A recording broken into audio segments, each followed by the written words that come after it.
Before we start, I'd like to dedicate this episode to the memory of Stan Lee and Steve Ditko, who sadly passed away last year. Now, obviously, these two men were very influential to the world of comic books and all media associated with it, and I thought there was no better episode this season than this one in order to dedicate to the memory of these two heroes. So please enjoy the episode and remember where this all came from. Also, oddly appropriate for today's episode, our podcast shout-out is Capes on the Couch. Now, this is a really cool psychology podcast that actually analyzes the mental issues of superheroes, supervillains, and other comic book characters, hosted by comic book aficionado Anthony Sitko and licensed psychologist Dr. Issues. Each episode focuses on a specific superhero or character, summarizes their entire comic book history, and actually looks at the way that Dr. Issues would treat this character in the real world in his own office. And then, of course, there's a fun roleplay session at the end where you actually get to see that in action. So it's a really entertaining podcast. I recommend it for all comic book fans, superhero movie fans, and also people that love psychology. I'm having a lot of fun. I listened to every Spider-Man related episode, and I'm now listening to all the episodes from the beginning because I'm really hooked on it. So go check out Capes on the Couch. You can find that on, I believe, Apple Podcasts and wherever else you can get your podcasts. That being said, on with the show. I'm Ashley Chancellor. I'm Dakota Chancellor. I'm Robert Ortegon. This is Collateral Gaming.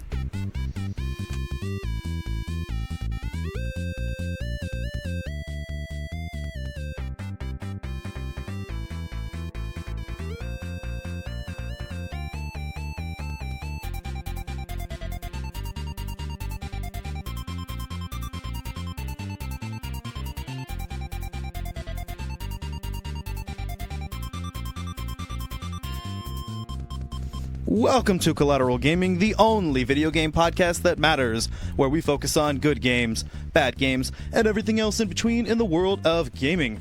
We are podcasting straight from somewhere in South Texas, and yes, my friends, we are a 420 friendly podcast.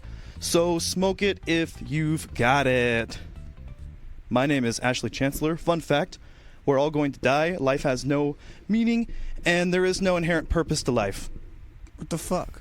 Jesus What kind of Christ. start to an episode So is that? there's nothing to look forward to anymore. That's terrible. Yeah, I mean, yeah, basically. Jesus. Nihilism for the win, right? So just get rid of hope and Ash, everything's done. your internet privileges have been restricted. I'm just kidding. I don't subscribe to nihilism. But I am joined here today with my brother, my fellow video game aficionado, my muse. Your muse? Yes, my muse. I guess that'd be me. My literal brother from another mother. You're not wrong about that one. Literally. Because we're actually half brothers. That's the joke. And you have two separate mothers. Are we Yeah. supposed to be telling the public about that? Yeah, I don't know. No. Fuck it. And we are joined also today by Robert Ortegon, our special guest. I use that term very liberally, though, because, I mean, Robert's always here, and Bo, too, and Bo is here today also. Bo is Yeah. a producer. He's behind and all this. I wasn't even on the intro for some reason. No, why? Yeah, because Robert's a special guest. He's an official co-host But Bo's for this the producer. episode. I'm the producer. Without Bo, none of this would happen. I'm the producer, Okay, but asshole. did you play the game? Bo, Does it matter? Yes, it matters. No. Robert's over here, devil's advocate. Bo is my personal producer and agent. So Yep. Oh, there you my go. producer, my personal. Exactly. All right, you're my producer, but you're not my agent. This He's motherfucker. both. He's both. I mean, have you not seen Entourage, bro? I mean, shit. Yeah. So anyway, what game are we talking about? Well, actually, Bo, I want to start off with a little something special we do every episode.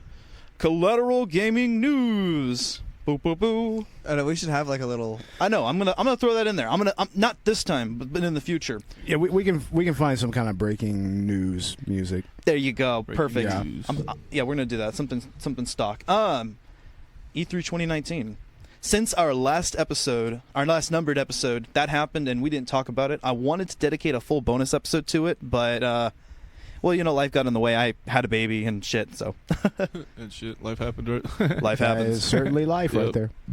So yeah. Anyway, I did want to cover a couple things. I mean, what are you most excited about, Dakota? Death Stranding all the way.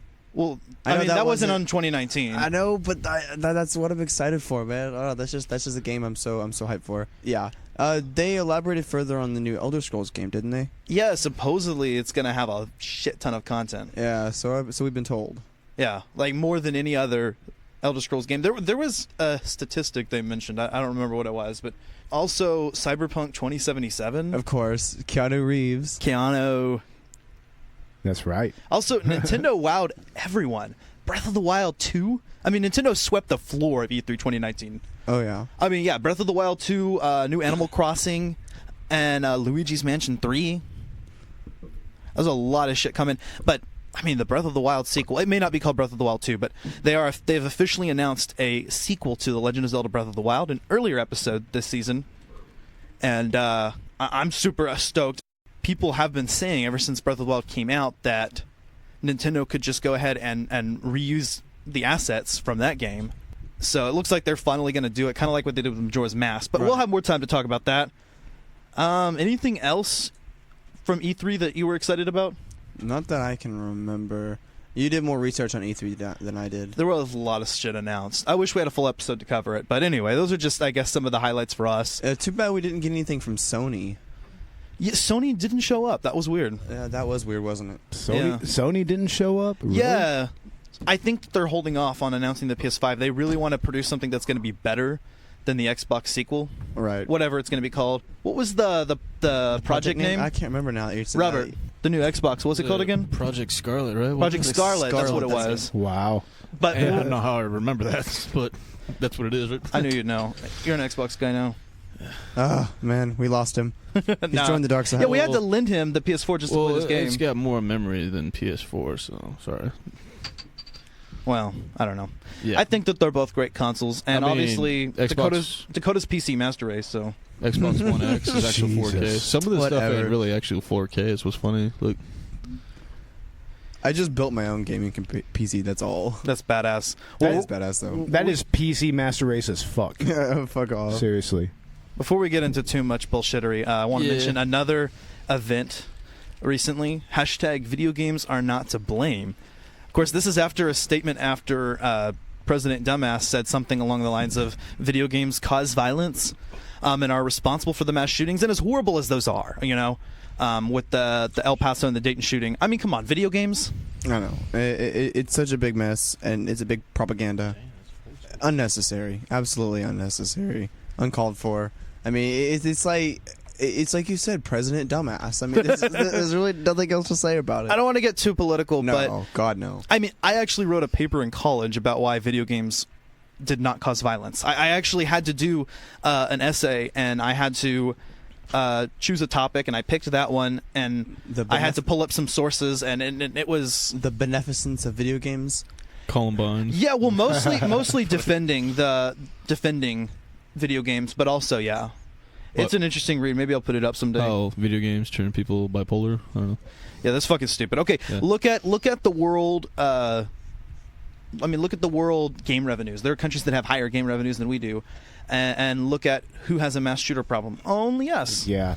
And another angle, if you look at certain types of movies, man, I mean, like Trump brought up a specific movie called The Hunt. And, you know, I mean, I have lots of violent movies myself, lots of really fucked up movies. And, you know, I mean, I'm fine. And everybody I know that watches this sort of thing is fine. Same with violent video games. It's like The whole thing it's falls bullshit. apart. The whole thing falls apart when you realize that there's been violence before video games, and there are many cases of avid gamers and avid movie watchers that don't cause violence. So we're not going to get into exactly why or what's behind these mass shootings. Obviously, that's up to interpretation. That's politics. That's for another podcast. But video games don't cause violence. Movies don't cause violence. End of story. End of story.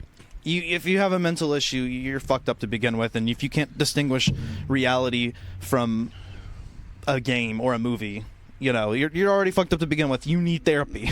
Yeah. Yeah. I mean, I would mic drop, but I don't want to ruin Bo's equipment. Yeah, I don't know why Yeah. people do that. Mics are expensive, dude. Fuck. Yeah, seriously. Anyway, folks, today is our season finale, and we chose a very special episode that came out just last year, and that is Marvel's Spider-Man, or commonly known as Spider-Man PS4. Woo! Now, we did want to introduce this episode right around the release of Spider-Man Far From Home. And that just happened last month. So we've kind of got still riding on the Spidey hype there. And honestly, this game, I think, has been massively overlooked. I mean, no doubt it was massively successful. But, I mean, honestly, to me, this was Game of the Year. And I think everyone kind of forgot about it after they stopped playing it when it came out. I mean, it was late last year that it came out, 2018. Yeah, you're right. I haven't heard much about it ever since it came out. When it came out, it was huge. I mean, everybody was talking about it. But after a couple months of it getting popular and the DLCs coming out and everything, it kind of started dying down. Kind of started December. But hopefully we can bring some of that excitement. Because I think everybody still remembers what a fucking great game this was. And with Far From Home just coming out, too, that really, I think, brings people into the whole new Spider-Man universe. And, of course, Spider-Man Into the Spider-Verse. Oh, you know what they did announce at E3 2019? What did they announce? The Avengers. Marvel's The Avengers, which may be in the same universe as Spider-Man PS4. It's got different developers, but it's Crystal Dynamics who's behind Tomb Raider, the reboot. Ah, yes. And we're gonna do that episode, I think, next season. That's pretty exciting. Tomb Raider. But anyway, on to Spider-Man, because we've already eaten up over 10 minutes here just talking about things that aren't Spider-Man PS4. Oh, there's so much to talk about, though. So much to talk about. I don't want to eat up all our time. So, of course, this title, Marvel Spider-Man, is developed by Insomniac Games, a well-known developer of the Spyro series. That is the first 3 that were recently released as part of the Reignited trilogy. Another episode next season. Yeah, another episode we plan on doing. That's a childhood game for us. Also, the Ratchet and Clank series. Ratchet and Clank. I remember playing the games, and I remember on the my little PSP. I think I can remember seeing the Insomniac Games logo now. Yeah. And just to clarify, when I say the Spyro series, I mean just those 3 in their original releases. Right. Back in, what, like the 90s? When was it now? The 90s? Spyro? Spyro, it came out late 90s, Late early 90s. 2000s. It was first PlayStation. I remember that. Yeah, but it was later. GameCube, too. It was later on in the cycle of that particular system. Spyro. So, I remember like Rayman, Spyro, Crash Bandicoot. Right? yeah, that was Crash. when, that was when a lot of those PS1 games that were really kind of testing the boundaries of that particular. Like They really console. were. The original Yeah. Tomb Raider. You know what I mean? For that. Yes, the original Tomb Raider. You mentioned Crash Bandicoot. That was another childhood game of mine. That was great. Oh yeah, Crash No. Bandicoot and Tomb Raider were Naughty Dog originally, right? Was Yeah. Tomb Raider Naughty Dog before? I don't think so. Tomb Maybe. Raider was Core IDOS. Ah, there you go. Yeah, Yeah, that's There we right. go. You know what I'm thinking of? I'm thinking of Uncharted, actually. Uncharted. Well, is- Uncharted, it's really funny Naughty because Dog. in the new Uncharted game, there's a section where you actually play a simulated original PlayStation. You play Crash Bandicoot in it, and so you play Nice. Crash Bandicoot on a simulated system in the video game Uncharted on your PS4. It's pretty cool, actually. that's hilarious, man. Well, unlike Naughty Dog, who is also a frequent collaborator with Sony, like Insomniac Games is, Insomniac Games is actually still a private company and not a subsidiary of the SIE Worldwide Studios. So define private for people who may not understand what that means. Well, Sony obviously is a public company, and they own a lot of smaller companies. Like, I believe Naughty Dog is actually under the umbrella of Sony Interactive Entertainment. I think I understand what you mean. Yeah, because remember when you play we'll play some of the games. It starts off with Sony Interactive Entertainment. Yeah. Doesn't what's it called? The Last of Us start that way too, right? Yeah. Now, this game is also published by Sony Interactive Entertainment, but Yeah, the whole Insomniac Games themselves is not a part. They just frequently collaborate with Sony. Right. It's hard to distinguish between the publishers versus the game creators and whatnot. But I mean, the Spyro series later ended up being on Nintendo, even if that wasn't Insomniac's version. So right, because it was GameCube, right? yeah, I played A Hero's Tale on the GameCube. Anyway, Spider-Man. Yeah. Well, I do also want to mention Insomniac also developed Sunset Overdrive much more recently, and also Song of the Deep. I've heard of Sunset Overdrive. I haven't heard of Sunset. Remember getting the I've heard of both of them. the bundle pack, Sunset Overdrive, PlayStation 4. So you've played it? Yeah, I've had that. It was the white bundle pack version. Yeah, Nice. Yeah. So that's kind of like a superhero game, right? yeah, it was its own thing. Sunset Overdrive. Badass. Yeah, I'd like to try that out. And yeah, we are going to do the Spyro series, the Spyro Reignited trilogy next season. Now, as for Spider-Man, finally, without further ado, the gameplay.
units, level 4 mobilization. Location, Fisk Tower.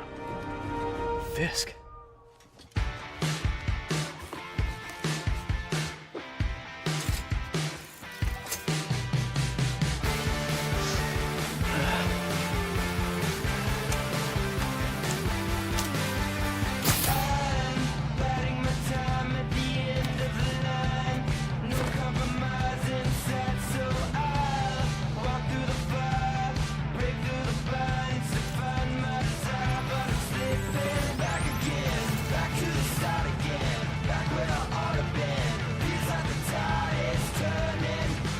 SWAT is 1084 at Fisk Tower.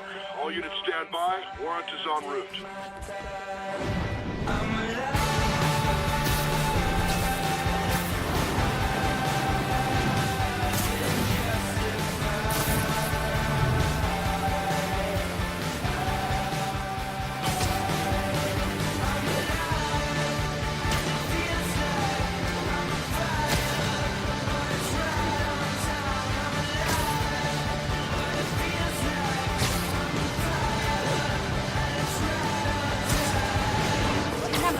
Watanabe. Did you take him down yet?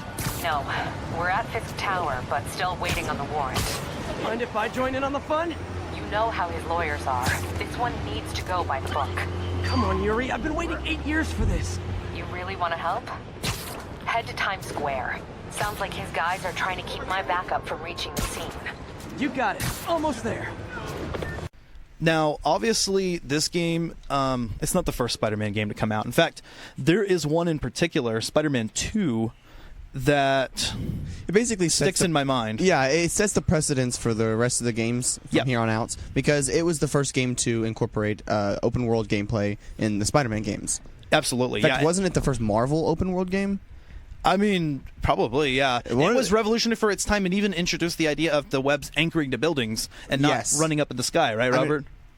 Yeah, not shooting your web straight up into the air, just not attaching to anything at all. Just nothing. I remember a point where you can attach to helicopters. Yeah, that was cool. That is cool.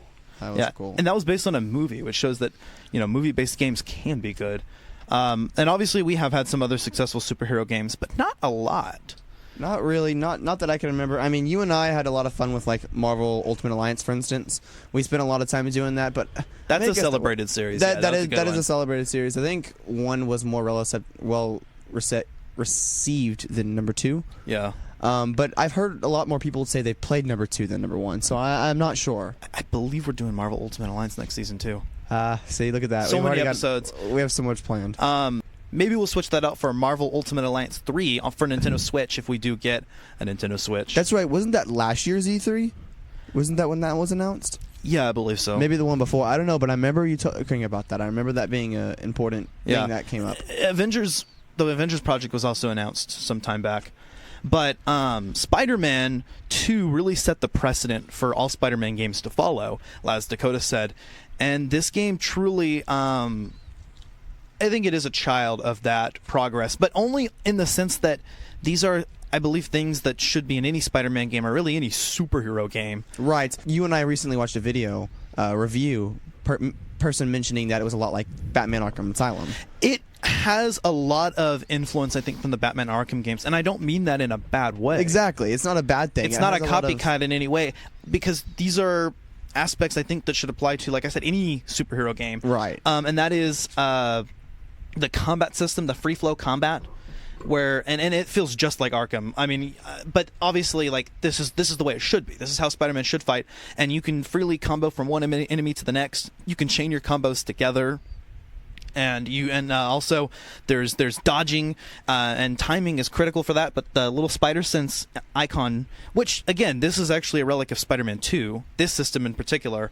The dodge system, which is you see the spider sense around his head, and then you have to press the button. And if you do a perfect dodge, right when it turns blue, You can even stun enemies and stuff. There's a lot of suit gadgets and whatnot that can allow you to either stun enemies or, The gadgets, too. So many gadgets. There's so much to do in this game. It's unbelievable. There's the gadgets, the suits you can have. Yeah. There's so much customization that it's really unbelievable. Yeah, and speaking of customization, you can upgrade those gadgets, and you can also craft new suits. And there are something like, I think, like 40 suits in the game now. It is ridiculous. Including the, actually, I'm going to talk about that in a second. We're going to talk about the suits in a second. But in particular, when we discuss the DLC, because there's a particular heavily requested suit that made it into the game, and also there is a lot of reference to multiple Spider-Man series, including that of the current MCU Spider-Man. Also, this game has an open world, like we said before. We did mention that, which again comes from, I think, the way that Spider-Man 2 was set up. And yet this one is different. It's its own open world, right? Right, it's completely different. I mean, the swinging mechanics are similar. I mean, like you said before, how it has the influences of Batman Arkham Asylum. It's got a lot of influences from Spider-Man 2, but in a good way, because that's what set the precedent for these new Spider-Man games in general. It allows you to swing around the city, attack to buildings, whatnot. The free roam. I mean, yeah, you want to spend your time free roaming the city other than doing missions. Honestly, that was my favorite thing as a child, was just free roam. I mean, the city's so huge, and like Robert said, it's basically Grand Theft Autoing it, you know? Yeah, exactly. I love doing that, you know? That's what made Spider-Man 2 great growing up. I remember playing that as a kid, and I was just blown away by the idea of swinging around Manhattan as Spider-Man freely, jumping off the Empire State Building, swinging at the last second. You can do that in this game, too. In fact, there's even bigger structures like Avengers Tower. Right. Speaking of the map, I mean, you've got, in this game, of course, you have the Manhattan map. Unlike some other Spidey games, some other boroughs aren't included, maybe saved for the sequel. This game exclusively focuses on Manhattan, and it's huge. It's pretty good. It's almost a real... it's a real-to-life scale, but it's not one-to-one. I did look that up. They did make some changes. And obviously the additions of Marvel-related specific like buildings and relics. Like you have Avengers Tower, no Baxter Building. I think there was rights issue with that.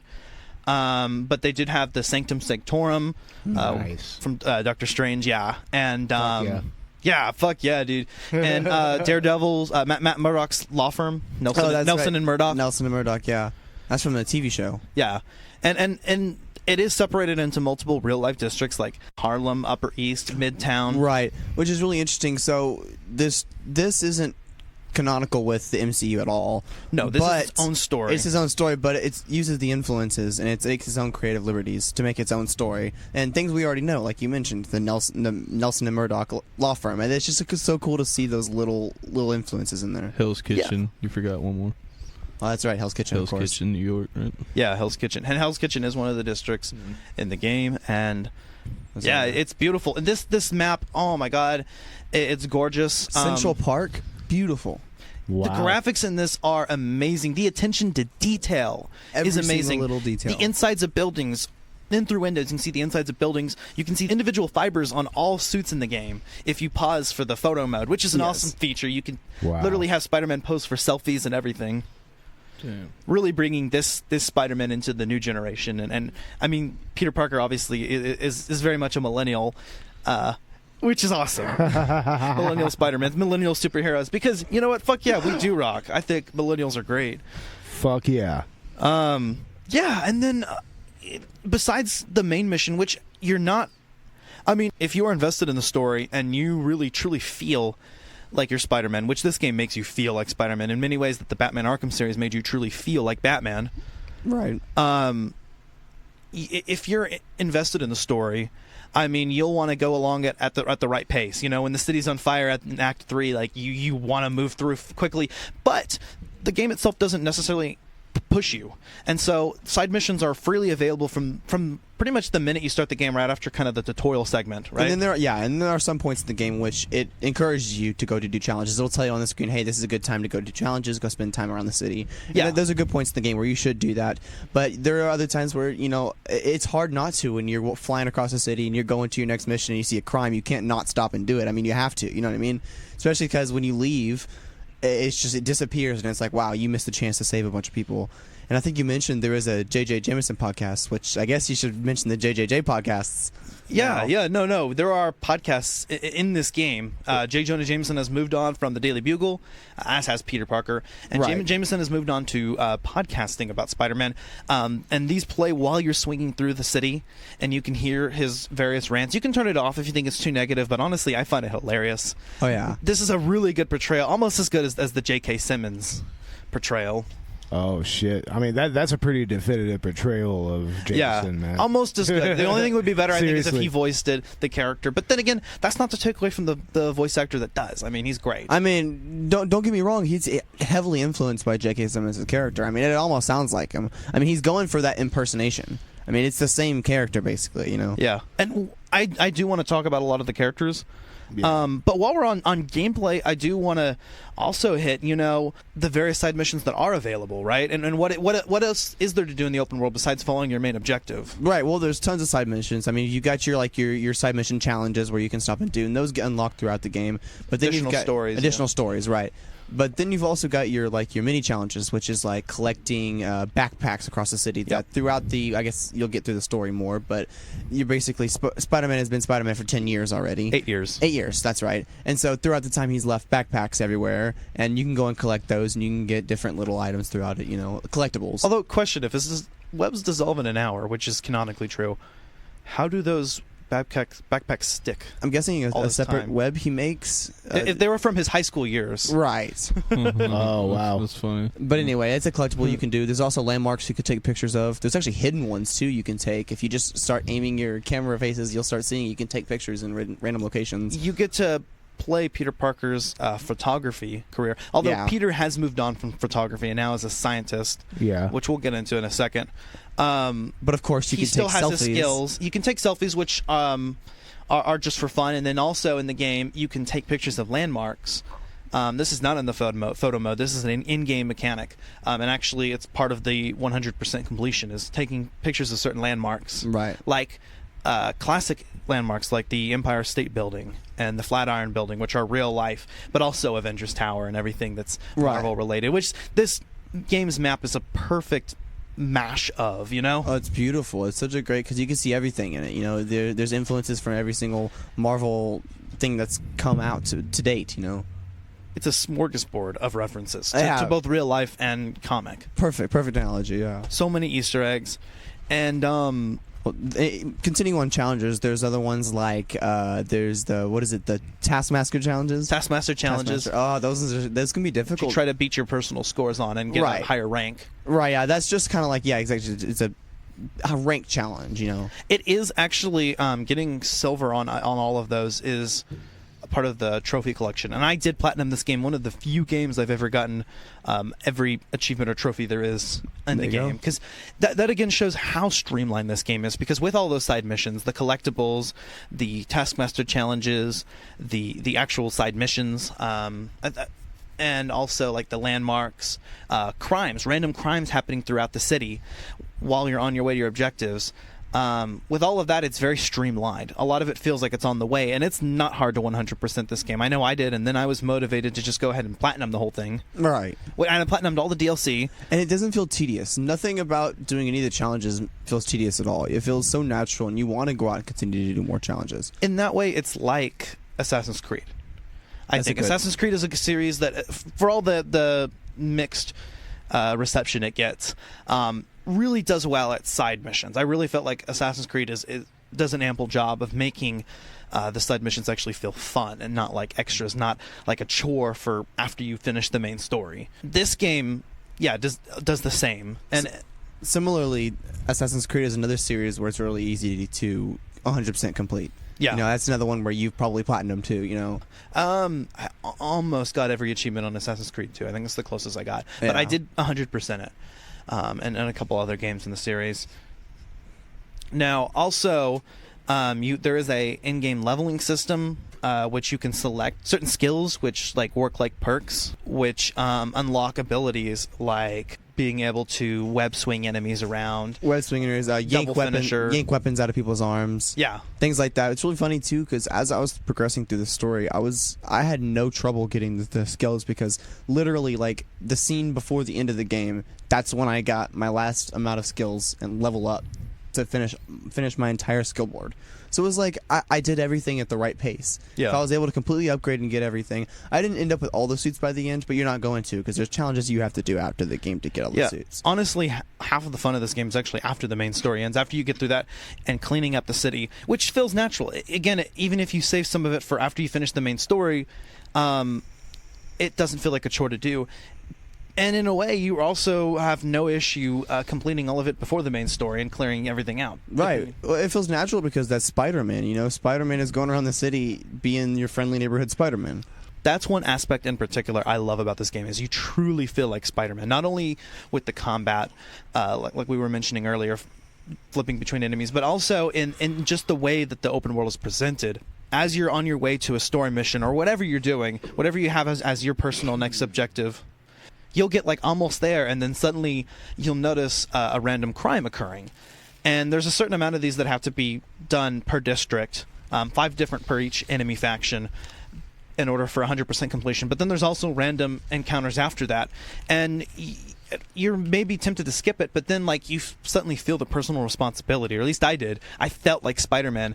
I felt like I had a responsibility to be a friendly neighborhood Spider-Man and to solve those crimes. And you really felt the dilemma. Okay, I'm on my way to like save the world right now, but hold on, there's a crime. I gotta do that. I'm the friendly neighborhood Spider-Man. You know, you have to every single time. It's impossible not to walk by a crime. A game that really makes you feel that way with just the way that it's presented. Perfect. I mean, absolutely perfect. Writing your memoirs? Don't forget the hyphen between spider and man. Get the chopper ready. I won't be long. I'm surprised you made it this far. But your foolishness ends now.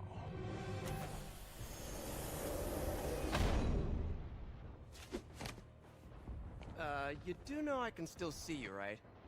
8 years of this insolence.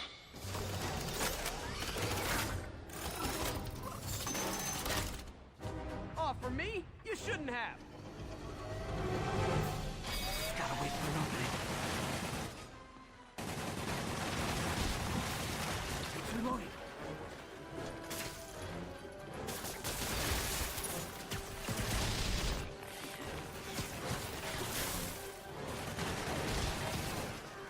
Now!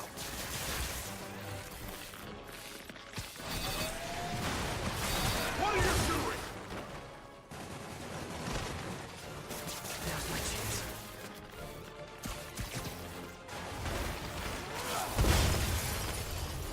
How is this happening?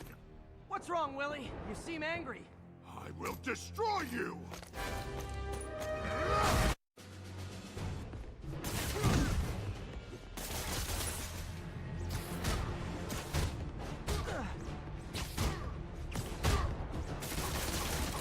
Tiresome annoyance! Hang in there. It'll be over soon. You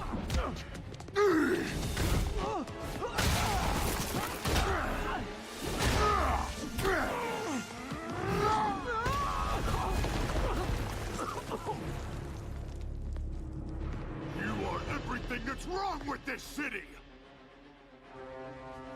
Huh. I was gonna say the same to you. You know what to do, man! Surrounded!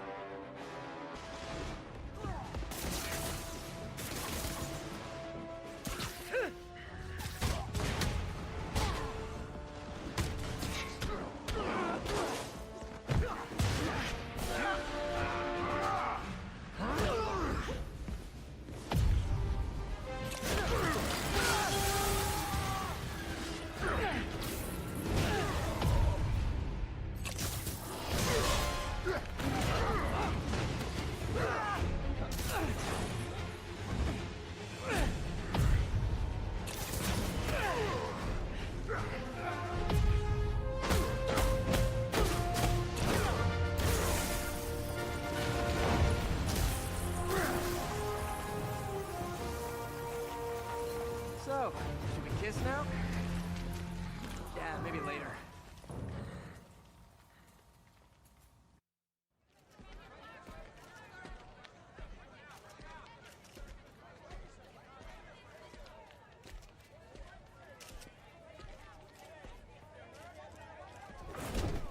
Finally off to Rikers, huh? You know, I think you've got more enemies in there than I do. If you think this will be more than a minor inconvenience... Whoop, gotta go. Hey, good luck, Willie. I have a feeling you're gonna need it. Idiots! I'm the one who kept order in this city! 1 month! In 1 month you'll wish you had me back! And this game completely also nails the story, right? Oh, absolutely. God, we haven't even talked about the story yet. There's so much to talk about. I can't stop. But the gameplay we've gotten to is built upon by this amazing story. I mean, it's like you mentioned, they skip past the origin story because we don't really need that anymore because we've already seen that times over. Yeah. And so now we've got this, 8 years later Spider-Man. And you're starting out where him and Mary Jane have already had a relationship, and that's over. You've got your new Miles character. Ben has already died. May's still alive with you. So it's just a new character choice, and I'll let you build upon that with the characters. Yeah, no, I actually do really enjoy origin stories. I don't have an issue with it personally, but I really can see the value of why Insomniac decided to go in this direction. I mean, if you're looking at the popularity of the MCU, which the popularity of the movies really influences everything, including the comics. The comics make changes in accordance with the films. And in this case, a popular portrayal of Peter Parker / Spider-Man now is the idea of like having like a tech suit. Right. And certain things that he himself would not be able to accomplish until later on in his career. Although in the MCU, Tony Stark helps out. Well, in this case, we have an 8-year-old Spider-Man, very close to the character in the comics, but yeah, he's been doing this for a while. He has made his own tech suit. He's fully established, and I think it's a great way to introduce those elements into the game and keep it with the modern perception of Spider-Man by completely omitting the origin story and starting. That way you don't have to build up to it. You can have it there. Obviously, that tech suit comes into the gameplay even with just the well, we thought it was his spider sense, but it's like an actual like suit function where you can sense around you, right? Kind of like Arkham's detective mode, but it's a quick like pulse. And then you've also got I don't know. It's crazy. It's really interesting because you got to think about it. So why did they decide to go down that route of using the tech suit instead of his actual Spidey senses? What made them take that direction instead of following, like, say, Tobey Maguire's?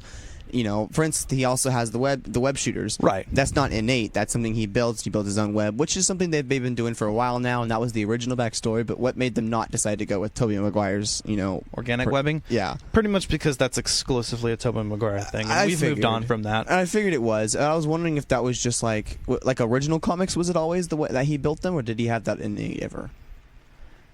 There is a time in the comics actually where he suddenly gains like fantasy powers and he gets organic webbing. And this is around the Civil War storyline time. He has organic webbing. Remember in the 60s cartoon where he had to build his shooters too? Right, and that's what we're talking about. This game has the built shooters. In fact, there's even a reference to the classic shooters, which look just like they do in the comics, as one of the backpack collectibles. So when the Tobey Maguire one came out, he already had the webbing built into his wrist. That's what was wild, and right, that's out of the norm, and so that's why this game doesn't include it. It's like because he had to build those shooters, he had to build that webbing casing, all that stuff. It shows why Peter Parker is a smart character, and I think that's important. I think Sam Raimi omitted it specifically because he didn't want him to be too smart. And then when they went back to Andrew Garfield, and then he started building all the web shooters again, dude, that was pretty brilliant. So now.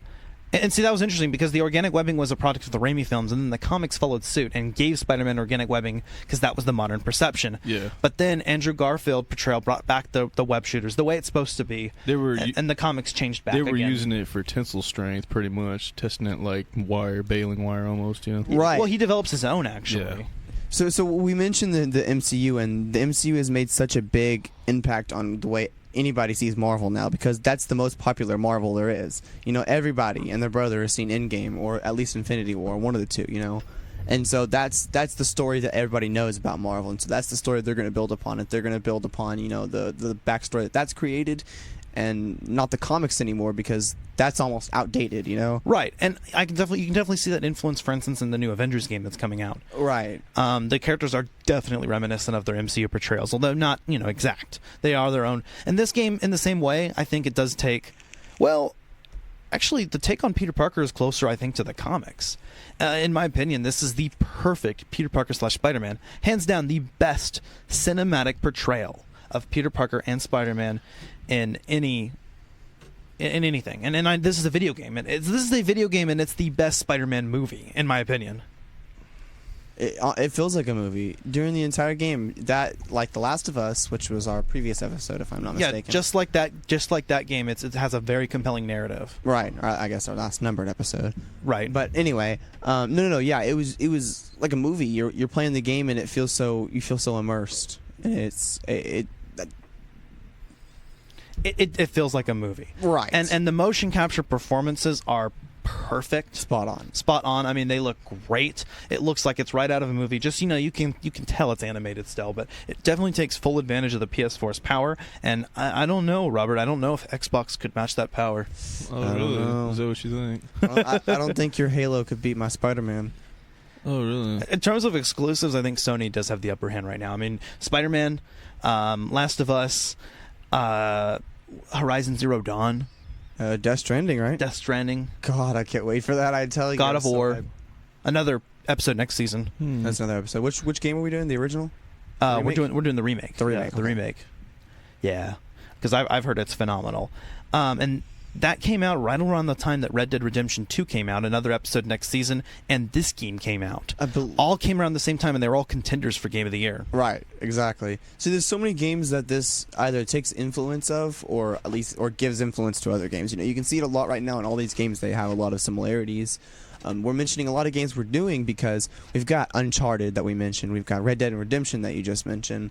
Lara Croft, Tomb Raider. There's so many games that this is like, and this is the world of gaming now. Yeah, and one thing that really impressed me is just, again, like with The Last of Us, how video games can tell stories now, how they can become maybe the dominant form of storytelling in the future, because there's an extra aspect to it that's not explored in, like, the movie medium, or the film medium, I should say, or a literature medium.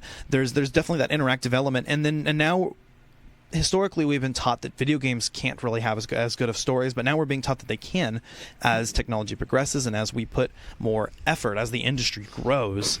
And so there's just simply more out there, and there's a higher demand for a well-written game, and this game definitely delivers. I mean, emotionally it impacted me, especially at the end. I mean, I think I teared up at Aunt May's death. Right. That's right. I guess we don't have to be spoiler free here. This is our game, but I mean, to be honest with you, the ending impacted greatly. I mean, you want to talk about story now? That's some real storytelling. And the portrayal of Otto Octavius as Dr. Octopus. Oh God, same thing. It hits you like. Well, it's really interesting. This game, they do a really good job of throwing things at you throughout the whole storyline. Like, for instance, you progress with Dr. Octavius, and he is your mentor, and you actually work for him, and he pays you like his intern, I believe, if I'm not mistaken, right? And any Spidey fan automatically knows, okay, Otto Octavius is Dr. Octopus. He's Dr. Octopus, right? And I think this game plays on that. It plays on that for the for the non-casual comic fans out there who anyone who knows anything about Spider-Man, Anybody. knows that Doc Ock is Otto Octavius. I mean, it's obvious. And this game, I think it celebrates that. There's several fake outs. Where you feel like, okay, this is the turning point, and then it doesn't, and then when it does, oh man, it's just a snap. Absolute snap, and everything changes. Your whole life changes because at that point the whole city is against you, and you don't know what's going on. You really feel like it. You really feel like there's no one there for you except for maybe a select few. Right.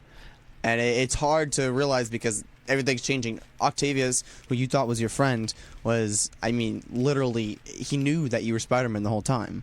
Yeah, and he plays it off in the beginning like, oh, okay, you're just a suit maker, and Peter's like, oh yeah, that's definitely it. And then we're convinced as an audience because it's well acted, and then at the end we find out that Octavius knew all along, and there's just that moment, just that perfect way of storytelling because you see it in his face, just the utter grief. You knew. And this game has been building up this relationship, and so while he's turning into Doc Ock, you're dreading it because there's a great mentor-student relationship, bringing a level of depth to the character that was seen previously in the Alfred Molina portrayal in Spider-Man 2, the movie. Right. And consequentially the game. Yeah. So, I mean, there's another callback right there. Not intentionally, I should say, but, I think we should have good, well-developed villains, which the MCU has had in spades as well. Absolutely. With characters like the Vulture and outside of Spider-Man, Thanos, you know. Hey, Collateral Gamers. Sorry to interrupt you for just a moment. Do you like Collateral Gaming video game podcast? Do you love it? Do you think you could love it even more? What if I told you you could get paid just for listening to this podcast? I know that sounds crazy. Believe me, I don't even get paid for this shit, and here I am editing it right now.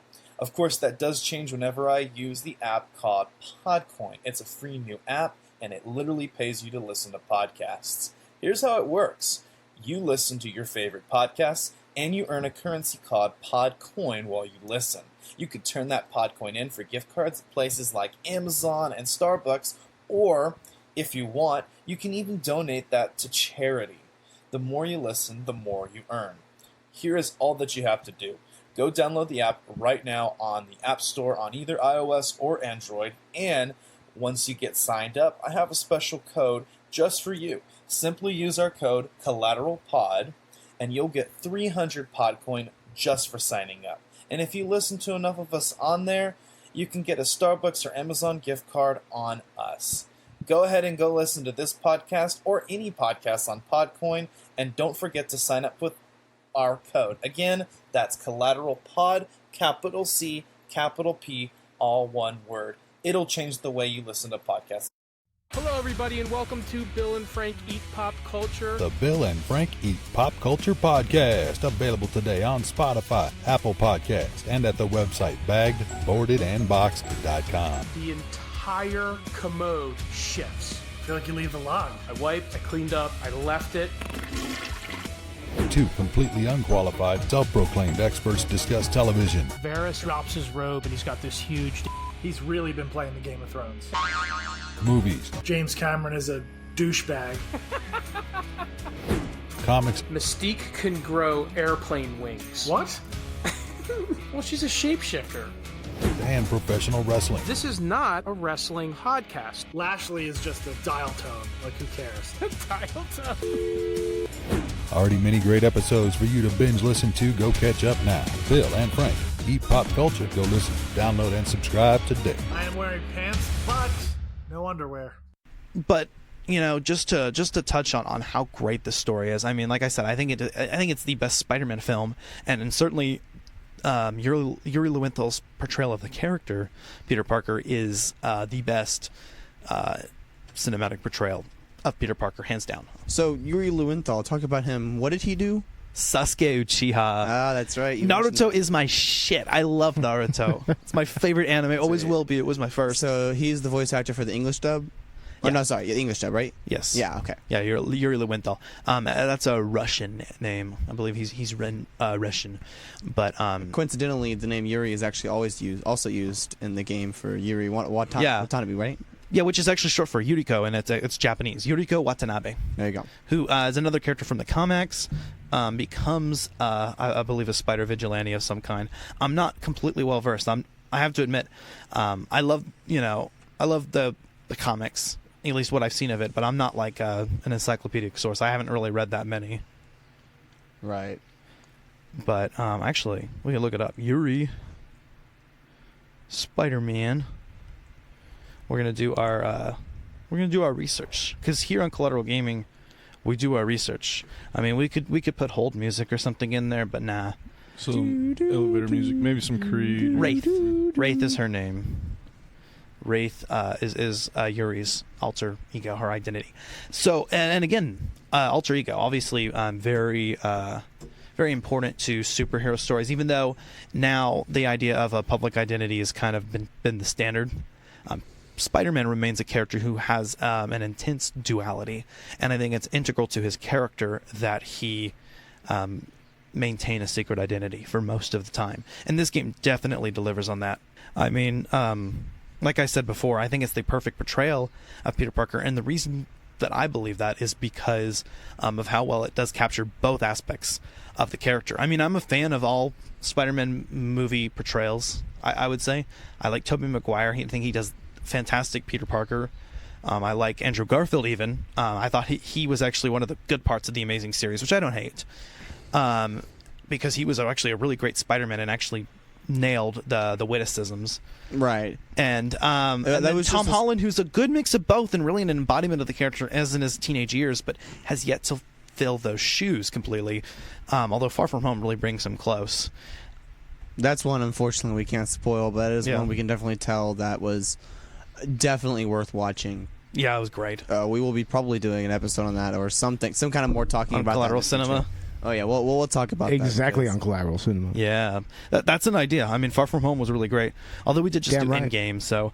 But yeah, no, I feel like this game perfectly balances those as well, just like the Tom Holland performance does. But this is an older Spider-Man. This is the Spider-Man that is a perfect representation of both, but in is a adult part of his comic history. More recently, like how he is actually more recently, because like we said before, he's been Spider-Man for 8 years, skipping the whole origin story, but still allowing you to completely be related to Peter Parker. He does represent your everyman. He struggles with rent. And just in that opening cinematic, remember? Yeah. He looks at the floor and it says, "Pay your bills, Peter." But then he looks at Fisk and then he looks back, and you can tell right there and there's a perfect exposition right before in that scene as well. But you can perfectly see the duality there and the dilemma, the struggle. You feel the struggles once again. He struggles to be both Peter Parker and Spider-Man, and there's plenty of Peter Parker gameplay in this story as well. Plenty, yeah. Oh yeah, there's plenty of times where you go, throughout the feast, and you'll walk around as yourself in your regular clothes. Yeah. There's actually a point where you're in your regular clothes and you actually have to use your abilities. And there are 2 other characters that are playable in their civilian identities. That's because they only have civilian identities here so far. And that's MJ and Miles, who are in these stealth missions, which I think are one of the only problems some people have with this game, but I loved them. I think they could be better implemented as side missions, maybe in a future sequel. I agree with that. I'm not against them. I mean, there was a point in the game where I was like, I'd rather just play Spider-Man, but near the end when they really upgraded like the MJ missions and the Miles ones where you started to have like abilities instead of just sneaking around the entire time, then it made it more immersive, and it was something that I definitely liked. At the very end when I was at MJ and I was tasting everybody and I cleared the rooms, you know what I mean? I mean, you can't not taste somebody. It's great. And Miles hacking the things and luring them different places. That was a good, interesting immersion there. But they could have done more, probably like you mentioned, making it a side mission, because they could have done a lot more with it. So yeah, and I just think a main complaint here is that it abrupts. Intrudes in the story. The story comes to an abrupt halt during these missions. I don't think so personally. I actually really enjoyed them, but I can see why people would complain that, and maybe implementing them as side missions that you need for 100% completion, but you can choose whenever you want to go do those. Right. They were generally implemented in which Spider-Man would talk to the person and ask them what happened in a situation, and it'll go like 15 minutes earlier. Yeah. And you'll play like 15-minute amount of gameplay, which is I guess what the average amount of time it would take a player to get through it is what I'm guessing. Yeah, I think that's pretty well planned. Which is actually pretty well planned, because if I think about it, my gameplays are probably about 15 minutes each time I played as Miles or MJ, at least in one sitting. Miles and MJ are really interesting to play as. Of course, Mary Jane Watson is Spider-Man's Mary Jane Watson Parker, as she's known in the comics for a great amount of time. Fuck you one more day for breaking that up. But no, Peter and Mary Jane, of course, is a well-known couple, probably the most well-known romance in comic books. Absolutely. I think even surpassing Clark Kent and Lois Lane. I mean, this one is just so central, and it's central to this game as well. The portrayal of MJ is awesome in this game, and she's really cute. Since when did Mix become Italian? No idea, but I'm still glad he makes these fries. Totally. Best in the city. So, how's the grind at the Bugle? Well, I just got an all-caps text from Robbie about my so-called antics tonight. So it looks like I'll be meeting with the legal team. Again. As soon as he reads the article you're gonna write, guaranteed promotion. So, creepy mask guys. What's your take? Just another night in the city. What's your take? I feel like there's a bigger story there. Let's not make this all about business. How's it going with you? Did you get that promotion? No, but we're on the cusp of something really big. You know Oscorp would hire you in a heartbeat, right? One phone call to Harry. Sure, but Dr. Octavius' work will help millions. I'm right where I want to be, right where I should be. Almost sounds like it's more important than your other job. I've never heard you talk like that before. A lot can change in 6 months. Why did you ask me here, Pete? You know, just dinner between friends. Friends. Is that what we are? Well, maybe we could be, you know, if that's what you wanted. There's a lot of baggage here. Yeah, sure, but is that so bad? I mean, baggage can carry good things too, like money and keys, and raspberry lip balm. Do you remember why we broke up? This is a trick question, isn't it? Saved by the siren. Talk to you later. Go.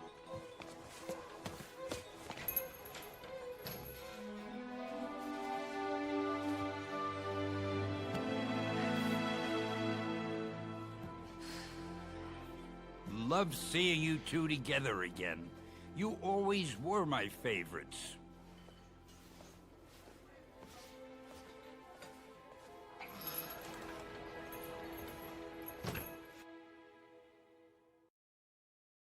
And I love the relationship between them. As we said before, at the beginning of the game, they've been broken up, I believe, for about 6 months. But they're slowly coming together through the story. And you desperately want it. And there's even a part in the game, in the story, that's just so relatable, where you see Spider-Man texting her, you know, kind of sending a risky text, you know, and waiting to see what she says, hoping she says what he wants. And I felt that on a personal level. I know that feeling. And then she doesn't text what he wants. And he's like, oh, crap. And then he's like hanging, and he's like, uh-oh. And he's like worried about the text. And he's like pacing almost, you know. He's swinging around the city, throwing his phone around, which was really interesting because they also did that kind of whole phone playing around millennial play with Tom Holland in the new movie as well. Yeah. So there, you can see a lot of the millennial aspects of the new era of Spider-Man. Yeah, definitely. Another addition to this game is Miles Morales. People may know him as the second Spider-Man from the Ultimate Comics and from the Into the Spider-Verse movie that came out last year. That would be the most popular portrayal of him at this point, I guess. At this point, yeah, most well known to a casual audience. And Miles Morales isn't Spider-Man yet. He doesn't become Spider-Man until the very end of the game. He does get the powers, and then it's hinted at in the DLC. Peter has conversations with him. But you do play as him during certain stealth missions, and you do see kind of this mentorship going on with Peter even before his acquirement of powers at the end. And I'm really excited for what that means in the future. You know, maybe we'll get him in the next game, right? I'm hoping to. That'd be cool. I wonder if you're going to have more playable sections of him, or if it's going to make him... I don't think they're going to main character him yet. I don't think that's going to be the next game. I think the next game is going to be mainly Spider-Man, but I can see them definitely retiring Spider-Man, or at least getting close to it by the end of the next game, if they were to continue like a Spider-Man 2 or whatever they call it. I don't know if they're necessarily going to follow the ultimate route and kill Peter Parker off, or even retire him. I don't know. That may be like the end of the series, kind of like how Batman Arkham Knight retired Batman. How about a spin-off? Maybe a spin-off with Miles Morales. Yeah, I definitely think he's going to be playable in the next game, which will be fun. And I think we'll be seeing that, and maybe the last game will probably end up with Spider-Man passing on Peter Parker passing on the mantle of Spider-Man, I should say, to Miles Morales. So a lot of mentorship in the next game maybe is what we can see in the future. Speaking of mentorship, and we touched on this, of course, earlier, it was Otto Octavius. Right. Just that... You know, you just the inevitable, but nonetheless heartbreaking transformation into Dr. Octopus that occurs throughout the game, and even though that I knew that was going to happen, that twist was really well done. Not unlike a certain villain twist in Spider-Man: Far From Home that we will not get into. Right, of course. But if you're a fan of the comics, you'll know. I mean, if you know really anything about Spider-Man. And then, of course, there's also other villains like Martin Lee / Mr. Negative, a more recent character from Marvel comic history. That character is really interesting. We've got a lot of characters here that all have, which you don't realize until a lot later in the game, but they all have intermingling relationships with each other, and they all have backstories with each other that is really wild and crazy. But Martin Lee's character is he has what is it? I guess more abilities created by the GR27 that was created by Norman Osborn. Oh, there's so much to talk about. I don't even know what to talk about first.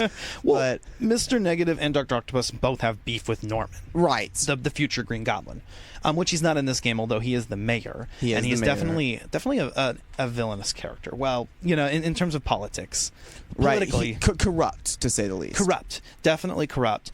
And they both have a bone to pick with him, but like the way they're going about it isn't necessarily good either. Right. And there's even another duality that completely contrasts. Let's see how that contrasts too. Kind of works with it too. Contrasts Peter Parker's duality. Contrast. I think that. And then it's maybe even implied that there's. I mean, it's definitely implied very early on that this may be an alter ego, and doesn't have complete control over it.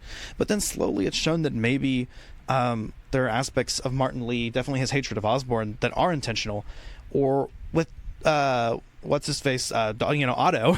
Of course. Otto being evil from the beginning, and not so much being due to the neural interface. I think in both aspects, some part of it is. Some part of it's the neural interface, and in Martin Lee's case, some part of it is this affliction. But definitely, both characters also are equally culpable. Right. So I guess you're mentioning characters here. You've got, I guess it would be better to talk about them as a whole, but the Sinister Six. Sinister Six being, Vulture, Rhino, Electro, and Scorpion. And then you've got Dr. Octavius, which is Otto Octopus, and then you've got Martin Lee. Martin Lee's character, that's this game's roster of Mr. Negative. Mr. Negative. Yeah, that's this game's roster of the Sinister Six. Obviously, Doc Ock and Mr. Negative take up more of the show. They're your main antagonists, with Mr. Negative kind of being the chief antagonist through the first couple arcs. Right. And then later being a puppet of Otto Octavius, who's the final boss. And then the Sinister Six, who equally have backstories that are shown in the game. They come in right at the last minute, and so you don't see them anywhere else in the game. You see one of them, Electro, throughout the entire game mostly. That's Shocker you're thinking. Shocker, I'm sorry. Shocker's not one of the Sinister Six. Oh, you know what? You're right. That was a different character. There's definitely a whole other host of rogues that are featured and hinted at in this game, and the Sinister Six are featured in the very beginning, but you're not seen until the very end of the game. But they're all given backstories. They're all given backstories, every single one of them. Black Cat, that's another one. There's actually side missions with her. And Black Cat also is the focus of the first part of the DLC, The City That Never Sleeps. Takes a big part in the heist storyline, and her former relationship with Spider-Man is also hinted at, and comes into direct conflict with Pete's established relationship with MJ, because the DLC takes place after the main game, at the end of which they end up kissing and reconciling. Right. There's the Hammerhead DLC. There's the Sable DLC, which is another character we need to get into. Right. Silver Sable also in this game. Awesome character. So portrayed as an antagonist at the beginning. Well, actually, kind of like just a grievance, and then a straight up antagonist, and then as her entire soldiers, the Sable security, are all a faction in the game, and then later a protagonist, like a reluctant ally, and that is also played in the DLC. She turns from despite her closing comments and her transformation at the end of the game to actually take Spider-Man to the hospital and then miss him for his crazy witticisms and stuff. She does end up shooting at him again in the DLC, only for them to end up, I believe, they fist bump. That's funny. It's either a high five or it's a fist bump, and he's trying to get her. I only played it through once. The rest of the game I played through like almost 3 times now. It's a running gag. He keeps on trying to high five her or fist bump her, and eventually at the very end she does do it. That's cool. So her character, what nationality is she? That's actually from their own country, Simcaria, I think. Simcaria, that's interesting. So Sable, what is it? Sable International. Sable International. They are a faction in the game. Mercenaries of one of 4, but her faction of mercenaries is actually hired by Norman Osborn, another character in the game. Norman Osborn, of course, Green Goblin, like we mentioned. Well, future Green Goblin. He's not actually Green Goblin in this game, but just like Otto Octavius, hinted at the end. Yes, just like Otto Octavius, where it was hinted at he would be Dr. Octopus. You've got Norman Osborn. You see throughout the game, you go through his laboratory and you see like the grenades. You see little things like that, and so you see him slowly starting to become eventually the Green Goblin. But yeah, that is his security detail, and so she's kind of working with the cops, kind of, but she can't really have a good partnership with them because they're not really friends and they can't really work together. But so that's why Spider-Man has a lot of trouble working with her in the beginning. Speaking of which, Yuri, another great character. The interplay between the characters, this like you know that she likes him, but she doesn't want it. She wants to maintain her cool attitude. And then the Spider Cop. Yes, that was awesome. And then her at the end of the game actually doing the Spider Cop impression was brilliant. I hope we get a Spider Cop suit in the next game. That would just make my world. Although she does have kind of a descent into her anti-hero identity at the end of the DLC, and it's kind of a heartbreaking moment. Oh yeah. We will talk about the DLC in particular and in terms of gameplay and what it adds. Other characters include J. Jonah Jameson with his podcast, like we mentioned before. Wilson Fisk, / the Kingpin, carrying every bit of gravitas that Vincent D'Onofrio brings into the role. He comes in during the very first segment, and even he maintains, even though he's only in the beginning, he maintains a presence throughout the game. Would you say Vincent D'Onofrio would be the best cinematic interpretation of him? Probably, yeah. Probably. I believe so too. He's the only one I've actually personally seen, so I wouldn't know. I've seen clips. I think there's an older. Was it a Daredevil? Was it? No, the Daredevil was the TV show he was in. Yeah. Was it? He was in. There was another Kingpin cinematic material I'm thinking of. I mean, Kingpin is a character, a villain in both the Daredevil, and Spider-Man comics. Yep. Right. And no, Robert, what do you know about Kingpin? Remember the Daredevil movie with Ben Affleck? Right? Yeah. Oh yeah. Who played him in that one? Oh, that actor died, right? Shit. Forgot his name. Dang it. But yeah, Hammerhead is another villain. He's kind of the main villain throughout the entire DLC, and the second part of it kind of focuses on his crimes. Have you heard of Hammerhead from the comics? Either of you? Don't remember Hammerhead. He's a lesser known, and that's what's cool is this game even includes the lesser known villains like Hammerhead and Tombstone. What about Blade? Blade. Blade isn't in this one, but Morbius. Morbius's alter ego, Dr. Morgan Michaels, is in this one. Yeah. On Fox 29, they introduced like Blade too. Remember that? All right. So, what about the new Blade movie that's announced recently? Mahershala Ali. With Mahershala Ali. That's all Marvel, you know. Holy shit, that's MCU. Yeah, no, that's gonna be MCU. We are excited. Oh my god, I can't fucking wait, dude. The return of Blade proper. See, look at this. Fuck yeah. Cinema files, but Blade isn't in this game, but Morbius the Living Vampire's alter ego is. Why don't they make a badass Blade game? That would be cool. I mean, that would be cool. Amazing. Jumping around like Wesley Snipes in a Dodge Charger, dude. Yeah, exactly, right? I mean, we got to have Wesley Snipes in there somewhere. Well, supposedly Insomniac is planning on, or at least is setting the foundation for an entire shared universe, starting with Spider-Man PS4, and possibly including the Avengers on PS4. Oh, wow. And I think on the other consoles too. Honestly, it looks like they've really started something big here, and I really hope it turns into something. Yeah. Because if this is anything to set us up for the future, we're on for a great show, just like with the MCU. But the Avengers isn't even Insomniac, so like the MCU, this could be a shared universe that is done by multiple developers and publishers. Right. Just like how every movie in the MCU is written by different directors and writers. Exactly. And this could be really fun. There's a whole lot of other supervillains that are introduced in this story as well. The Shocker, who you see a couple times and actually get to fight. He has a really cool boss battle. Tombstone, who is a side mission boss battle. Taskmaster, who does all of the challenges throughout the city. Oh yeah. And also Screwball, who ends up doing all the challenges in the DLC and is in his side mission character. There's just there's so many, and there's even references to Sandman, Mysterio, Lizard, the Chameleon. So I mean, definitely they have the Rogues Gallery net down, but obviously they've got some to include in the future. They've got with the ones that I just mentioned that are referenced but not actually present, and also with Venom possibly in the sequel, and the Green Goblin, who have been built up. Norman Osborn is in the game, and his eventual transformation into the Goblin is hinted at, and the symbiote is seen in the I was going to say, scene. so what about our post-credit scenes? What do you think about those? We've got our possible symbiote now. I mean, that's confirmed now. Norman Osborn created it, I guess. I think that's what they're getting at.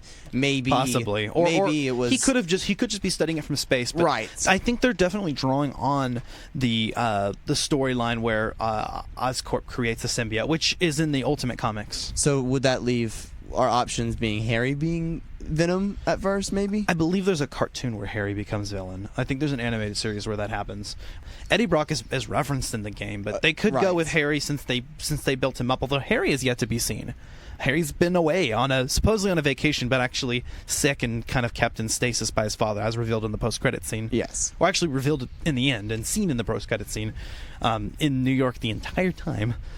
Obviously, that character's been built up more, so that could work, unless they can bring Eddie Brock in early in the game and really establish him throughout Act 1. I definitely think that the symbiote storyline would be really cool to feature in the sequel. So, when it comes to the story, we've got Norman Osborn. Him and Otto Octavius years ago created GR27 to save Norman's nicknamed Devil's Breath. Nicknamed Devil's Breath because it could also, not only could it be a potential cure to cancer, to so many cancers and things that diseases and things, but it also had the potential ability to be extremely lethal. Yeah, it was kind of a failed experiment, and he's using it to treat his dying wife and eventually his son Harry, who's very sick. But then Devil's Breath, it's just there's something that's wrong. Norman believes that they can fix it, but Otto does not believe in that, and definitely that's when he parts ways with Norman, and their very heated rivalry comes in, and not the friendly kind. Well, the reason being is because they used it on a test subject. That test subject being a younger Martin Lee, right? And that's why he became vengeance. him. And that he became Mr. Negative due to the Devil's Breath being injected in him the way it was. Yeah, and it's a failed test subject, and that's why unfortunately Harry's mother ended up dying because of it, because they couldn't make a good serum. Eventually, they do make an anti-serum, and they do make the Devil's Breath, and they actually do release it in New York throughout the game, and while this whole city is gone as shit, and so that's why it's a big rush at the end of the game, because you're running through and you're trying to save everybody, and you have to get the anti-serum, and it's such a big, you don't even want to do side missions in the last act of the game. Yeah, because you have to just rush through everything because you feel so heated. Yeah, you feel like you really need to get through. Another way, this game truly makes you feel like Spider-Man.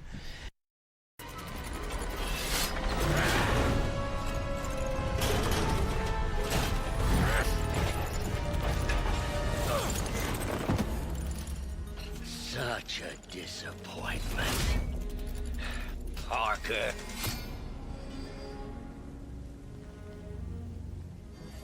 You knew? I tried to warn you, Peter, but you didn't listen. You knew. I won't let you win. This means too much to me! Not more than it means to me!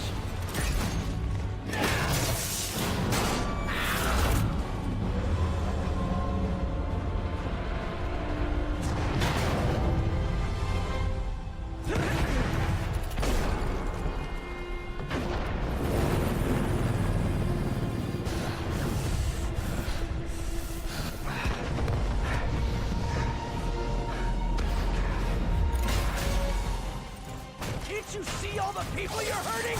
You'll never understand! You haven't suffered like I have!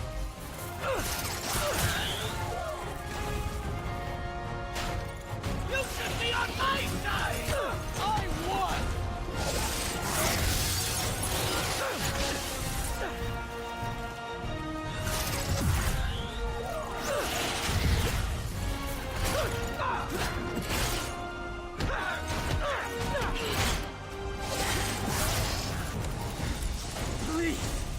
Think of the man you were!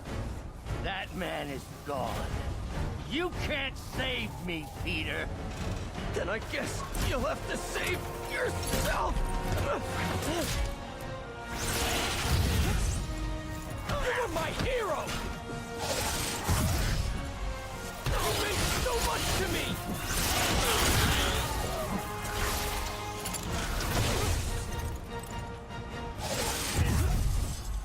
I hate that you're making me do this! We were going to change the world!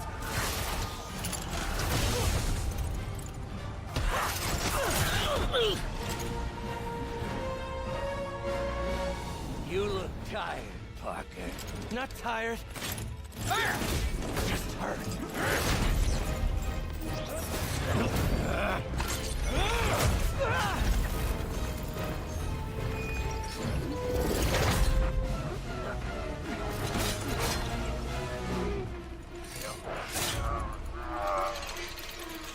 Otto!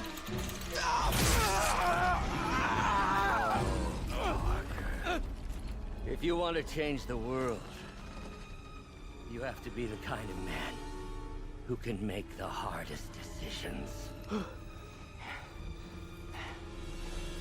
I couldn't agree more. No!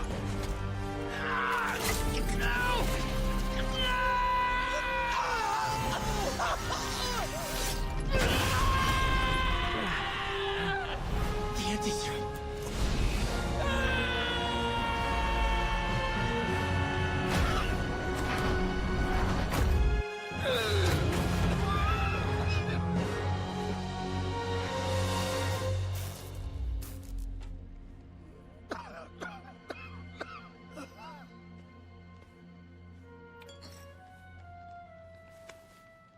Peter, I saw you as a son. I should have known you'd turn on me, just like all the others. Turn. I've worshipped you. Your mind, your conscience, wanting to help others. The way you never gave up. That's because men like us have a duty, a responsibility, to use our talents in the service of others. Even if they don't appreciate it, we have to do what's best for those beneath us, whether they understand it or not. No, you're wrong! You are everything I wanted to be! You just threw it away! Yes, of course. You're right, Peter. Oh, I see that now. The neural interface affected my mind. But I can fix it. We can fix it. Together. If you'll help me. Do everything I can. I'll make sure you get the best help. No! If they put me away, they'll take my arms. I'll be trapped in this useless body.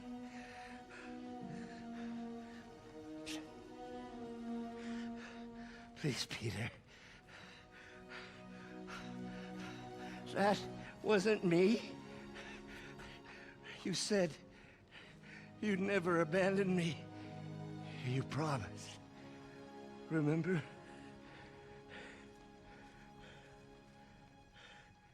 And of course, you rest easy, knowing your secret is safe with me. You do what you think is best, Doc. It's all any of us can. Peter? Even when it hurts like hell. Peter, where are you going? Peter? Peter!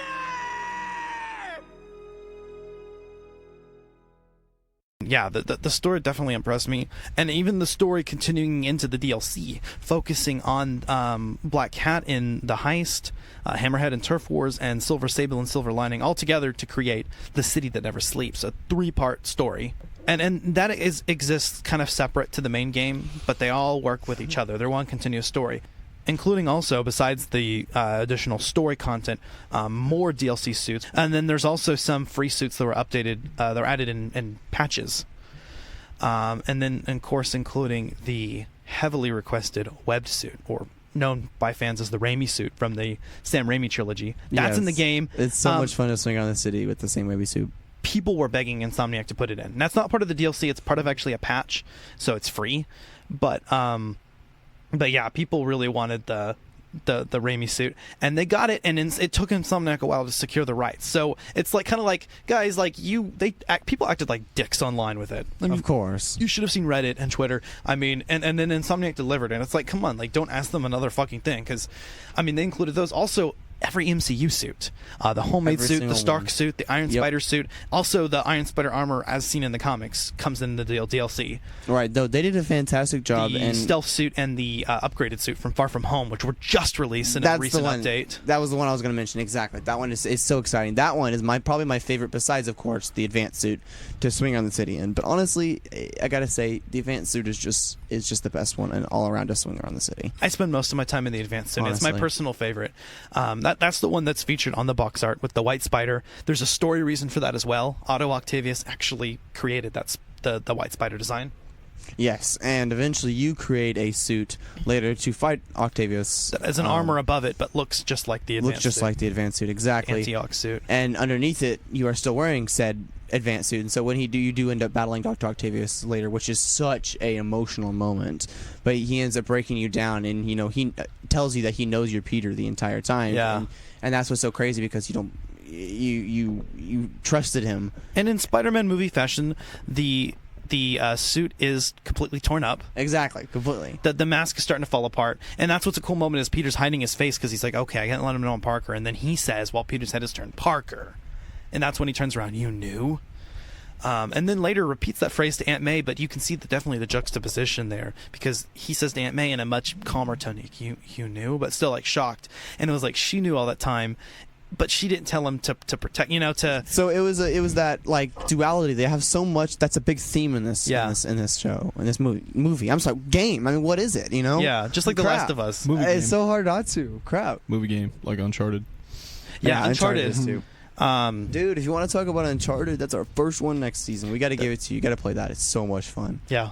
I want to play it. The first Uncharted? That's a bet. We're gonna do all the trilogy. Yeah, we'll give you the trilogy, dude. You could beat each of them in the a original day. trilogy before the newer one came out. I remember playing it on PSP. Yeah. It's pretty cool. I think that one's actually like a spin-off. Yeah. But we're gonna do the main series. Obviously, Insomniac also left room for a sequel. That's definitely hinted at. I definitely think they'll be adding the symbiote storyline and Norman Osborn, maybe bringing back some of the villains that were featured less prominently, and also definitely probably bringing in new villains that were referenced but not seen. Miles Morales as well, and maybe you'll see more of. They have completed this Peter Parker and Mary Jane relationship now, and so you'll see that evolve more. Hopefully, you see that in the DLC as well. Okay, that's good. You definitely see them because she gets jealous of like Black Cat and stuff, and it's actually an evolving thing. It's funny. Yeah, I'm really excited for that. I definitely think the symbiote suit too could be added before Venom comes into the scene. I would really like to see that added as like maybe like throughout Act 2, like kind of like a force suit, or exists as a suit power. However they decide to do that. I mean, I have some ideas personally, but I definitely predict that the symbiotes is going to be involved in some way. Right. The next game, and so is the Green Goblin, and so is Miles Morales, who could maybe be in the game as I don't think you'll be able to probably freely switch between the two. That seems like a little much. But probably I think he's definitely going to have some missions as Spider-Man, and maybe some of those team-up mechanics seen in the DLC with Silver Sable and Black Cat. Be pretty interesting to do. Yeah, I think that would be cool. And then, or maybe some side missions. I definitely think the MJ missions could be relegated to side missions. But a continuing like story told through those side missions. Right. Kind of similar to the way the hideouts kind of tell a story in the background. Right, and eventually, yeah, exactly. They do tell a story. And so they would tell their own story that does relate to the overarching main story. And that still has something to do with it. There is a point in which, you go to something and it actually affects something in your original story. So, but you could complete them at your own time. Right. At your leisure. At your leisure, without interrupting the story. You can do it whenever you feel like is a good moment. I think I would definitely make maybe some more of those, like, longer moments of patrol the city and do some side missions, maybe, because you can make the world so much bigger. Definitely, that's something they're going to have to address. I don't think a Spider-Man outside of New York is going to work. At least not yet. Maybe for the third game or something. But we've already have our Manhattan, New York. So, I mean, what could we change? I mean, we could make the Manhattan map more one-to-one, completely redo that, but keep certain sections in that are accurate, or redo it completely, or keep it the way it is and just add on the other boroughs, like New York, and maybe some missions in the story that take place in other places would be cool. That would be a lot of fun. I mean, maybe pull a Far From Home trick. You know, maybe if you need to do a new map, just take them somewhere else. Right, or that could be the DLC. That could be. The DLC, he goes to different countries, because the DLC is actually accessed separately in this game. So there's no way, and they are separate, like New York maps. That's like crazy. You'll see, some of the challenges carry over, like the landmarks, but most of them are all new. That's cool. And how many hours of gameplay does it give you? I mean, just as much as the original story? I wouldn't say that much. Not as much as that, but I spent a good amount of time on each DLC throughout. Makes sense. I think the DLC was actually criticized for not being like big, but that's only because the game set such a huge standard. The DLC really it should feel exactly what it is. It's just an expansion, a small expansion to each part of the story, and some of those things are relevant. And they definitely added some things, I think, that were not seen as much in the game in the DLC, like the vent takedowns. Right. And so I was excited about that. There's even another MJ mission, I think, in one of them. Nice. Okay, so when it comes to gameplay, hours, how long would it take someone to complete this game if they wanted? Ooh, I don't know. I mean, I wish I could look at the time, because I mean, you could spend days on this, but you can get through it pretty quickly. I think a lot of people 100% of this game at a short amount of time. If you went through it like at a good rate, and maybe near the end, like you did what we did, you did rush at the end, because you have almost no choice but to rush at the end. So when doing that, I would say, I saw a review that said maybe 20 to 25 hours, and I believed that made sense. If you were to just go through the story part, but I mean, you could spend easy hundreds of hours in challenges and stuff. I definitely think this is the definitive Spider-Man game. Agreed. So far. Hopefully the sequels are even greater. But like, if I were to make my own Spider-Man game, I don't know how I would make it so much any different from this game. I think it would be too derivative. I agree. In some of the same ways people might see this as a derivative of Spider-Man 2, yet it really does. It really is its own game, and its open world is its own flavor, and I definitely think this is a game that needed to happen. This is the perfect superhero game. I agree. I think this is what we were looking for when we've been, we talk about Spider-Man 2 being the best Spider-Man game we had, but all this time you got to realize that we've needed something. We've needed the better version of that, and we've got it. Yeah. And this is what we needed. And I mean, personally, I'd probably make an origin story just because I like him. Right. But if I were to do my own Spider-Man, and maybe like, I don't know, that maybe I would just go even harder really add a lot of realism and new features to the game. But I mean, that's just me going overboard. I would take this game on steroids. Maybe it's perfect with the simplicity that it is, which I think, definitely the best Spider-Man game and the best superhero game, and I think it deserved Game of the Award of 2018, Game of the Year award. Top, hands down. Yeah, I mean, and I think this is a perfect legacy of our dedicated heroes this episode, Stan Lee and Steve Ditko. Stan Lee does make a cameo in the game. Yes, made before he passed away. Motion captured, looks just like him. It's absolutely perfect. And it's, of course, a fantastic addition to our Marvel Stan Lee cameos. And it's just like a Marvel movie cameo. Absolutely perfect. He's just like a short order Coke. It's quick. Some of the other games had like Stan Lee as like a playable character and stuff, but this is even better in my opinion. This is just like the movies. It's a cinematic moment where he's just there, and he does his little thing, which doesn't really have a big importance, but it's there, and you're so happy it does. And this game came out right before he died, so it really is a really touching moment when you look back. Kind of like how Spider-Verse had already put its Stan Lee cameo in, not knowing about the death, and yet it does somehow feel like oddly like like comforting. Right. What is it? I love seeing you two together again. You always were my favorites. Yes, that's exactly it. I was just that put me in awe. I was like, okay, this is a Spider-Man movie. It's a movie. I mean, absolutely is. Scenes like that where you see the juxtaposition, as you mentioned earlier, it's perfect. And like I said before, the perfect Spider-Man beats, and these are all good performances, but beats Tobey Maguire, Andrew Garfield, and Tom Holland hands down. There's not a better one, in my opinion, of what I've seen, at least in Spider-Man media. I'm sorry, I meant exposition. That's the word I meant. Exposition. The exposition is perfect too. None of it's too obvious. I love just that opening scene where you look around Peter's apartment. Right, yes. And it just gives you everything you need to know. That whole scene gives you everything you need. Oh, and then the scene after that where you start at the beginning, you see around his room, and then he jumps out the window, and suddenly you're swinging around Manhattan, and you go from cinematic to gameplay seamlessly. It just says R2 to press R2 to swing, and you're like, oh! And you're in the gameplay, and there's so many moments in the game where it does that. There are some QTEs, quick time events. There are a few of those in the game. I had no problem with them. I absolutely loved them. I loved, certain moments where you'd use the joysticks and then aim, and then, use your R1 to shoot your webs. The quick time events. I love quick time events. Some people hate them. I love them. Right, I've always loved them too. QTEs are great. That makes me think of Lara Croft, definitely. Oh, yeah, I can see that. Yeah, like the old school games. Oh, yeah.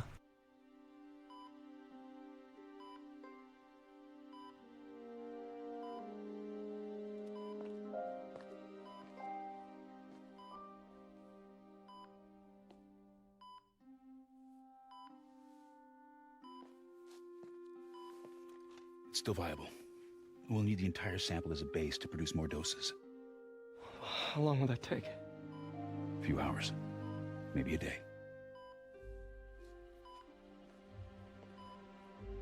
What if we use it to cure someone right now? Then there won't be enough to cure the others.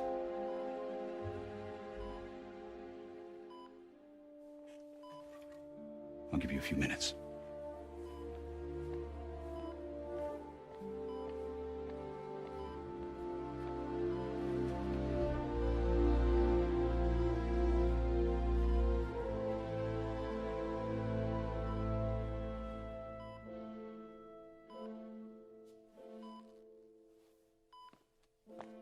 You're gonna be okay, ma'am. I've got the cure right here. Take off your mask. I want to see my nephew.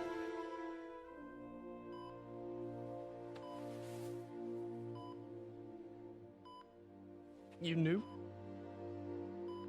I've known for a while. I never wanted you to worry. I did. And I am so proud of you. And Ben would be too. All the people you've saved.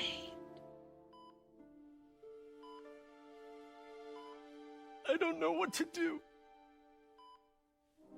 Yes, you do.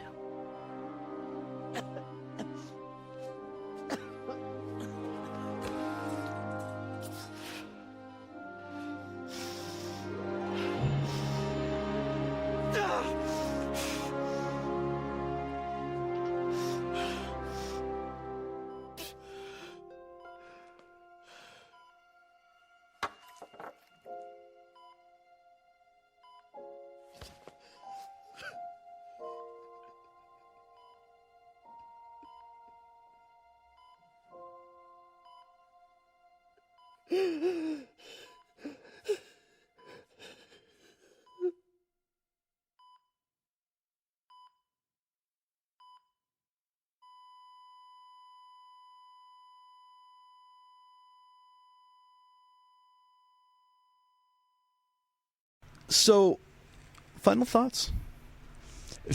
Fantastic. I mean, 5 out of 5 game. This is game of the year, like you said. It's a perfect game, in my opinion. It really is. This is, you said it before, it's the perfect superhero game. It is the hands down 100% best cinematic portrayal of Peter Parker Spider-Man yet. Yeah, the best Spider-Man movie, and a fantastic game. I mean, just feeling like Spider-Man, and just as an open world game, definitely as a superhero game. Right. I mean, we were around Bo's dad, actually. He came in the other night and we were playing the game, and he looked at it, and he was absolutely shocked. He said, wait, that's a video game? Yeah. I said, yeah. He says, oh my goodness, like, you guys are so lucky to have that. Like that's, I mean, and it was really interesting to see, because a lot of people of his generation, they don't see it that way. And it's good to see that people are starting to see games as what they are. A new form of storytelling. Yeah, equally as valid. If not more. Yeah. Because it's so immersive. I mean, VR, God, you've put that on Bo's dad, he would freak. there is a Spider-Man VR game. Oh, that's cool. There's a Homecoming one, and I think there's a Far From Home one, or they updated it to include I don't know. But yeah, Spider-Man, ladies and gentlemen. I did want to talk about also, as we are reaching the end of our season. This is our season finale. Yes, sir. I want to thank all of our viewers, I would say all our viewers and patrons. We don't have any patrons yet. We don't have any patron content yet, so we'll do that. We're not good enough. I'm sorry. I want to thank all our viewers, and no, we are good enough. We, if I could say so myself, I'm having a good time with this, and really that's all. I'm just so happy to have the opportunity to be able to just do what we love. And possibly make a career out of it. I mean, at least get noticed, get our names out there. I do want to thank all of our viewers, or our listeners, I should say. I mean, although we do both video and audio. Right. And I want to thank all of the fellow podcasters that have retweeted us and helped us out. I want to thank being able to ride on the backs of Collateral Cinema, with starting off with a little bit of success before we entered the game. And this has been an awesome season. What have you think, Dakota? We have done fantastic. This has been a great journey for us. Our first season, it was a little bumpy at the start, but our Fable one was a little out there. But since then, we've improved. Your editing got better. Yeah, I think my editing skills have improved over time. It really has. It's a work in progress. Yeah. Right. Our communication has been better. Our itineraries are great. I love working with this crew we got here, and I think our studio and everything is fantastic. So I think we're on for a great next season. And looking forward to Section 69 Studios at my house. 69 Studios. This motherfucker. Collateral. You think I'm going to even allow you to use that name? You know what? Collateral Gaming Studio. And actually, no, I don't give no. a fuck. False. This is both of our studios, because we are moving Section 9 Studios to my house in San Antonio, which I'm moving into with my wife, and I'm officially renaming it Section 69 Studios. Section 69. This motherfucker. It's both in my studio now. We co-share. So now I get to make some rules, and it will be that every woman that comes in and is in that studio is wearing a miniskirt. Jesus Christ, man! You're going to get us shut down. No, I'm just kidding. Jesus. That's a Full Metal Alchemist reference. Nothing more. I wouldn't actually. That does come off a little sexist and misogynist. I apologize. Yeah, well. And what does that say about Full Metal Alchemist? It worked with the character, okay? Yeah. Well, it doesn't work with you. That series was written by a woman, so. Yeah, I know, man. But yeah, no, I'm so excited about next season. Hopefully we can produce better content. I definitely would have liked to have done more episodes. I projected it, but we ended up having to move to the monthly schedule, and so we're spending more time on each game, which is great, because we're gonna be able to talk about it better. And now that means that season 2 is basically what was the last half of season 1 originally. Although this game, Spider-Man, was always intended as the season finale from the beginning. I just moved it so it'd be our season 1 finale. Right. But yeah, you can look forward to on all the games that we mentioned are happening next season throughout this podcast. Go listen to it again. You can find them. They're peppered throughout. But starting with Uncharted. That's going to be our season premiere. Should be happening September, October. We'll get more details on that. I currently have it planned at the end of September, but we may have to revisit the schedule.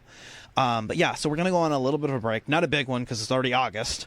I had a baby, so I had to end up postponing this episode, our season finale. But now we're here. We've done it. It's been an awesome season. I'm really looking forward to doing Uncharted, the Nathan Drake collection, starting next. It's going to be fantastic. I'm excited for our new season. Uncharted is going to be a great way to start off. Yeah, so we are doing the first 3 games. Uncharted 2 Among Thieves, and Uncharted 3 Drake's Deception. That's what it is. That's what it is, yeah. All together. And so we're going to have, that's going to be our first trilogy episode. like I said before, we also do Spyro Reignited. I want to do the Metroid Prime trilogy. There's a few games that I feel like could be worked together, and especially if they were similar enough, especially if they were packaged together. Right. And I believe there's going to be an upcoming collection for all the Batman Arkham games, and we may do all those together in a future season. We should do the orange box one day. We are going to do the orange box. That's a plan. I played that before. Yeah, Portal and Half-Life 2. There's like four or five games on that thing. Right? I think it was 3. TF2, Portal. No, Half-Life 3 has not come out. That's right. One of like the biggest things is that everyone's waiting for Half-Life 3. I think it had both Portals, both Half-Lives, and then TF2. I remember that. Yeah. That's a major significant event in the world of gaming. Oh yeah. It was just the release of the orange box, I think. Also, we do want to release a couple things over the break. My plan is to release a bonus episode, Mario and Luigi Bowser's Inside Story, plus Bowser Jr.'s Journey. That's the remake on the 3DS of Bowser's Inside Story. Mm-hmm. And I've been playing it recently. I'm really impressed with the remake, and I was a huge fan of the original Bowser's Inside Story. So I want to do that as a bonus episode, and I do want to fulfill our promise to do We Happy Few as an indie game review this season, and I'd like to do that also. Yes, I agree. Collateral Cinema, I believe, is going to have a bonus episode, or sorry, at the theaters episode, at the movies episode on It Chapter 2. So we'll probably release another extras episode in conjunction with that. Oh, that'll be fun. Yeah. Oh, what's coming forward with Collateral Cinema? We also, in Collateral Cinema, we reached the end of our season, just released our season finale on The Princess Bride. Yeah. Bo, as our lead co-host and co-founder of Collateral Cinema, what should we look forward to in season 3? Well, I think we're going to retool some of the choices on our schedule.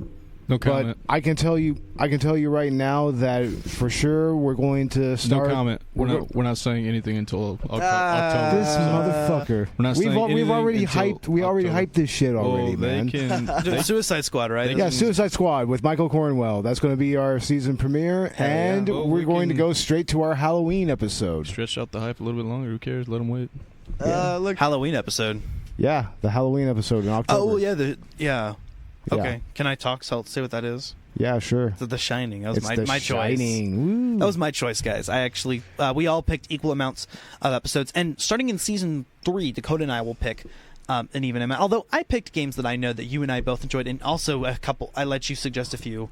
So, but we are going to have an even number of episodes each next season. 3? Season 3. 2? No, because season 2 is the second half of season 1. So it was already planned out. Yeah, I guess you're right. But you did have some influence on that. But I definitely want you to be able to grow and also do some leading in the future. Right, yeah. All right. You're right. I led 1. Uncharted 2, I figure I probably lead that one, right? Because that was my idea. Yeah, I definitely, you can lead on that one. Season 2 premiere, Dakota is leading. There we go. Uncharted, the Nathan Drake collection. That's what you got to look forward to. Collateral Gaming, as many of you probably know, is on Apple Podcasts, Spotify, Podbean, YouTube, Google Play, and really everywhere you get your podcasts. We're also part of the Chill Lover Radio, so we can be found on the Chill Lover Radio app along with Collateral Cinema. And you can also subscribe to us on Podcoin and get paid to listen to podcasts, which is really cool. Basically, we are wherever you get your podcasts. You can find us on Facebook, Instagram, and Twitter.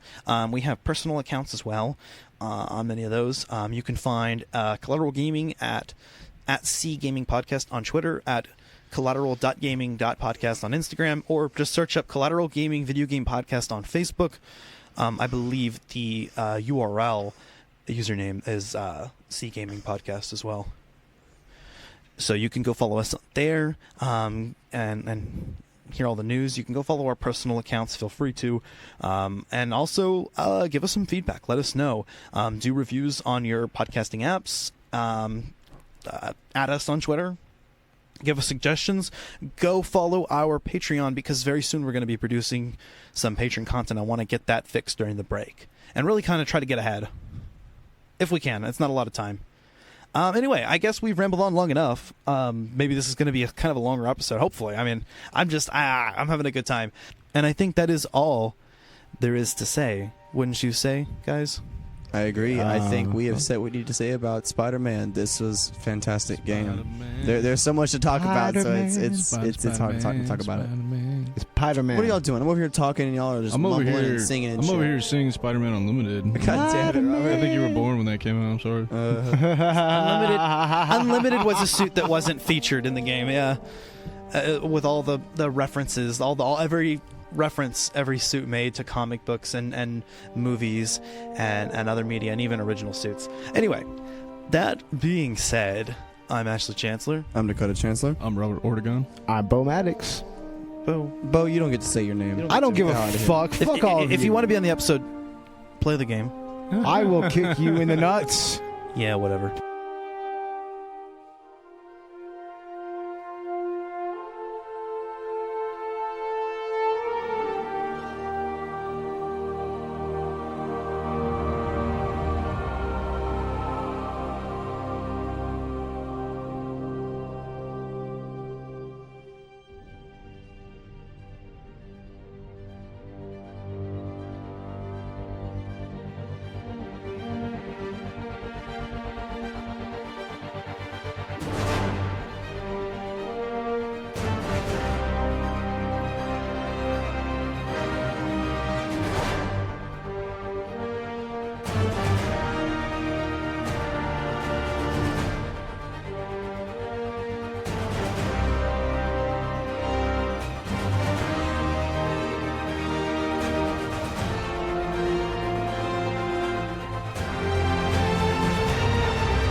Spider-Man does whatever a spider can. Spins a web any size. Can't you see? Just like flies, look out. Here comes the Spider-Man. Is he strong? Lives in blood. He's got radioactive blood. Can he swing from a thread? Take a look overhead. Hey there goes the Spider-Man. In the chill of night, at the scene of a crime, by the street of light, he arrives just in time. Spider-Man, Spider-Man, friendly neighborhood Spider-Man. Wealth and fame, he's ignored. Action is his reward to him. Life is a great big hang-up. Wherever there's a hang-up, you'll find the Spider-Man. Collateral Gaming is an L Company production. All music and game clips are owned by their respective creators, are used for educational purposes only, and are fair use. Please don't sue us. We're poor. Oh my goodness, this is awful!